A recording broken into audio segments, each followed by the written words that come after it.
There are 6 categories in AQI जो कि हम लोग मेंटेन करते हैं based on the index value. यहां पर जो कैटेगरी है एयर का उसको हम लोग बोलते हैं good, satisfactory, moderately polluted, poor, very poor and severe. Now the 8 pollutants जिसको हम लोग मेजर करते हैं that is PM10, particulate matter 10 micron, that is PM2.5, again this is the size of particulate matter, then nitrogen dioxide, sulfur dioxide, carbon monoxide, ozone, this is not the stratospheric ozone, ये जो है हमारा जो lower atmosphere में जो ozone present रहता है, ground ozone जिसको हम लोग बोलते हैं, उसको यहां पर नापा जाता है। इसके बाद NH3 and the last is lead, for which short term up to 24 hour averaging period के लिए जो है इनके क्वांटिटी को मॉनिटर किया जाता है। हम लोग देखेंगे इसके सारे बहुत सारे स्टेशंस बने रहते हैं जहां पर इनके क्वांटिटी के हिसाब से जो है AQI असाइन किया जाता है। नाउ अब CPCB इसको कैसे मेंटेन करता है, तो CPCB has a great and vast network of national real time monitoring. यहां पर आप देखते हैं ऐसे मॉनिटरिंग सेंटर्स बने हुए हैं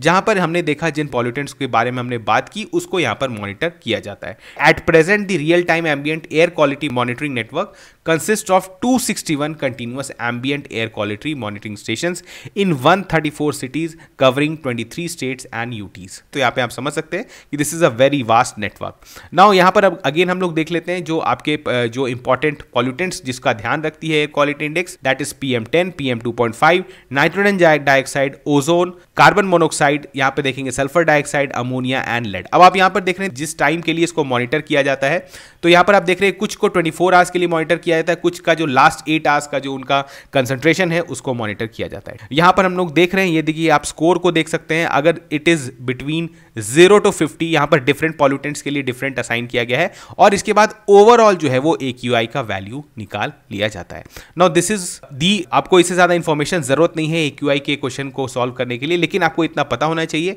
कि इसमें कितने कैटेगरीज होते हैं, कौन सी ऑर्गेनाइजेशन रिस्पॉन्सिबल है और इसमें कौन से पॉल्यूटेंट्स को हम लोग मेजर करते हैं।